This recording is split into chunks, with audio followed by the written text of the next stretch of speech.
예, 두 번째 시간은 49강 죽음이란 비현실. 제목은 죽음이라는 비현실이라는 제목입니다. 그 영화에 너는 내 운명이라는 그 영화에 보면 이런 대목이 나와요. 그 장례식장에 그 친구들이 이제 고인을 위로한답시고 가족을 위로한답시고 모였는데 마침 그때가 뭐냐 하면 이탈리아하고 한국하고 월드컵 4강전, 8강전이 열릴 그 시기였습니다. 2002 한일 월드컵 경기장에서 이탈리아하고 하는데 지금 장례식장에다 그 축구 중 TV를 틀어놓고 중계방송을 본 거예요. 지금은 그 유족들과 다 슬픔에 잠기고 사람들도 참 자기 몸을 좀 조심히 하면서 하고 있는데 마치 그 안전한 선수가 한 골 여차 갑자기 여기가 장례식장인지 뭐 결혼식장인지 구분도 안 되고 온 유족부터 해서 모든 그렇게 손님들이 다 함성을 이루면서 대한민국하고 짝짝짝하고 손뼉치는 그 대목이 거기에 나옵니다. 그 영화를 보면서 이 죽음이라는 것이 현실 속에 끼어들기가 이렇게 힘든 거구나. 죽음이라는 것은 산 자한테는 끼어들지 말고, 죽음이라는 것은 죽은 자들끼리 이렇게 멀리 해놓고, 절대로 이 산 자한테는 들어오지 마라 하는 그러한 약속 같은 거. 이게 산 자들이 이렇게 있어요. 그래서, 동양의 현대인들은 이 공동묘지가 시 외곽에 이렇게 눈에 안 띄는 곳이 있습니다. 그런데 기독교가 있었던 그 문화가 있었던 서양에서는 이 공동묘지가 시 한복판에 있어요. 교회 한복판에 있고. 그것은 뭐냐면 기독교에 보면 우리가 한순간도 죽음을 잊지 말라. 그 죽음이라는 그 바탕이 먼저 깔려 있고 우리는 그 위에 우리가 놓여 있다고 보는 겁니다. 휴가 가가지고 그 계곡에 텐트 칠 때 그냥 맨 땅에 자갈밭에 텐트를 못 치잖아요. 그 위에 뭔가 폭실폭실한 거 스티로폴을 깔고 그 다음에 우리가 잠을 자듯이 그 까는 그 죽음이라는 것을 바탕에 두고 그 다음에다가 스티로폴 우리가 편안하게 삶을 거기다가 깔고 하죠. 하지만 그 까는 것 밑에는 딱딱한 자갈이 있다는 것을 우리가 잊어서는 안 되는 것처럼 인생이라 하는 것은 사실은 우리가 계속 노력하다 보니까 사는 것 같지만 사실은 그 밑바닥에는 사는 것이 아니고 죽음을 계속 힘이 일어나고 있는 겁니다. 그래도 성경에서는 이 죽음에 대해서 어떻게 설명하냐면 이렇게 한마디로 이렇게 설명합니다. 성경에서는 죽음을 그냥 우리가 생각하는 내 목숨 끊어지는 죽음을 말하는 것이 아니고 언약에 준해서 죽음을 설명합니다. 언약에 준해서 죽음을 설명한다는 말은 무슨 뜻이냐 하면은 하다 보니까 죽는 것이 아니고 애초부터 우리는 죽어야 돼라는 약속 관계로 연결된 채 이 땅에 태어난 겁니다. 그러니까 이 땅에 태어나서 이게 우리가 태어난 것이 연극 무대라면 연극 무대에서 평생 동안 우리가 보여줘야 될 역할은 뭐냐면 이래도 죽을 수밖에 없는 게 인간 존재구나. 그 역할을 하라고 하는 겁니다. 그게 언약적 그 관계에서의 죽음입니다. 그러면 인간이 그냥 죽어버리면 그 자체로 그만 허무하지 않느냐라고 생각하실 텐데 그 언약적 죽음을 제공하는 그 언약적 제공을 제공하는 그 언약의 본 주인이 바로 우리들과 똑같이 이 땅에서 죽으시러 오신 분입니다. 그러니까 우리 인간들이 이 땅에 태어나서 죽는다는 것을 자꾸 억울하게 생각하는데 우리만 죽는 게 아니고 우리를 죽게 하시는 그 하나님 당사자도 이 땅에서는 무조건 돌아가셔야 돼요. 하나님마저도 이 땅에 오면 죽게 된다면 우리 같은 경우는 당연히 이 땅에서 죽는 거죠.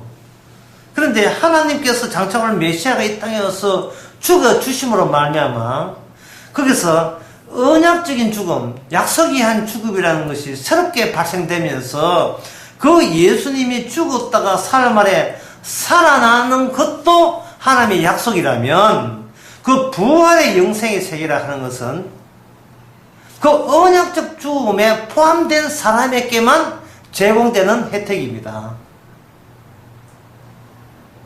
그러니까 살려고 생각하지 마시고 죽을 때 죽더라도 언약적 죽음에 합세해서 돌아가시면 사는 길이 보인다니까요. 이게 복음입니다. 죽어서 살자는 거예요. 살다 보니까 죽는 게 아니고 어차피 죽기는 죽었는데 이 죽음을 그냥 죽지 말고 예수님 약속 안에서 죽어버리자 이 말입니다. 예수님 약속과 더불어서 같이 죽으면 주님의 약속과 더불어 같이 사는 이것이 바로 기독교의 혁신 십자가의 복음입니다. 근데 방금 제가 이야기한 것은 신약적으로 이렇게 결론 부분만 이야기했는 거고 그 신약 이전에 구약에서는 이 내용을 어떻게 설명했는지 제가 전도서 9장 10절을 통해서 제가 설명해 드리겠습니다. 구약 전도서 10장에 보면 무릇 내 손이 일을 다하는 대로 힘을 다하여 할지어다. 너가 장차 들어갈 음부에는 일도 없고 계획도 없고 지식도 없고 지혜도 없느니라. 다시 말씀드리겠습니다. 너가 앞에 장차 너가 반드시 들어가는데 반드시 들어가야 될 그 음부 죽은 자들이 모이는 그 영역에는 그 세계에는 일도 없고 계획도 없고 지식도 없고 지혜도 없느니라. 이게 무슨 말일까요? 이 말은 뭔지냐 하면은 너 자신의 개성을 살릴 수 있는 너가 생각한 너만의 어떤 계획이나 꿈이나 희망 같은 것은 그 죽음의 성에서는 허락될 수 없다는 이야기입니다. 그걸 더 쉽게 하면 죽음은 집단 죽음이기 때문에 내 개인의 죽음으로 죽는 세계에서 버틸 수가 없는 것. 개인의 죽음으로 쳐주지를 않는다는 겁니다. 각각 그 시냇물이 짤짤한 시냇물이 있지만 시냇물이 모이다 보면 바다가 되죠. 그 바다가 음부의 세계고 우리는 각각 개인에 있는 시냇물들은 자신의 계획도 있고 꿈도 있고 개성도 있고 자기 나름대로 재주도 있지만 일단 죽어버리면 이게 섞여가지고 일체 개인적인 것은 이제 마감이 되는 겁니다. 그러면 거기에는 뭐냐? 예수 그리스도의 죽음에 대한 취지만 남아있지 나의 개성적인 나의 취지 같은 것은 그거는 용납되거나 허용되지 않습니다. 내가 나답다 하는 것은 살아있을 때까지만 허용되고 죽어버리면 나의 계획, 나의 꿈 같은 것은 일체 용납되지 않는 세계로 우리는 지금 거기에 빠져들고 있습니다. 그러면 이 이야기를 왜 성경에서 이 이야기를 왜 하느냐 하면은 우리가 죽음을 앞두고 어떻게 살아야 되느냐 하는 그 문제, 죽음을 앞둘 때 우리는 어떻게 살아야 되는가? 뭐 찡찡 짤고 뭐 그 죽으니까 뭐 그걸 대비해서 미리 눈물 흘고 슬프게 그렇게 해야 되는가? 그렇지 않습니다. 그 전도서 9장 10절 아까 말씀드렸죠. 그 위에 바로 위에 19절을 보게 되면 네 헛된 평생의 날에 분명히 평생의 날에 헛되다 하고요. 이 평생이 헛된데 헛된 날에 하나님이 내게 주시는 헛된 날을 사랑하여서 아내와 함께 즐겁게 살지어다. 상당히 우리 예상을 어긋납니다. 우리는 죽음을 앞두고 찔찔 짜고 나는 슬퍼하고 뭐 짜증내고 찡그리고 그래 살라 하는데 재미있게 살아가는 거예요. 즐겁게 살아야 된다는 겁니다. 왜? 10절에 보면 어차피 네가 죽게 되게 되면 그때는 너의 모든 개성과 너의 할 것은 다 소실되고 의미 없이 다 날아가 버리기 때문에 그렇다. 그러면 이 강의 결론은 뭐냐? 하나님께서 죽으신다 하는 것은 이미 정해진 것이고 그 죽음의 세계 계획이 없는 그것은 우리한테 계획이 없다는 말은 이미 주님의 계획이 따로 있다는 거예요.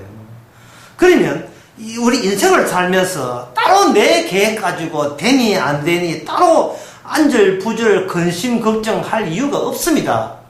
왜냐하면 내 계획을 하는 것은 내가 즐겁게 살 계획만 있으면 되지, 내가 지금 이렇게 하면 미래는 이렇게 될 것이라는 그 미래의 계획은 이미 우리 손에서 끊어졌어요. 떠났어요.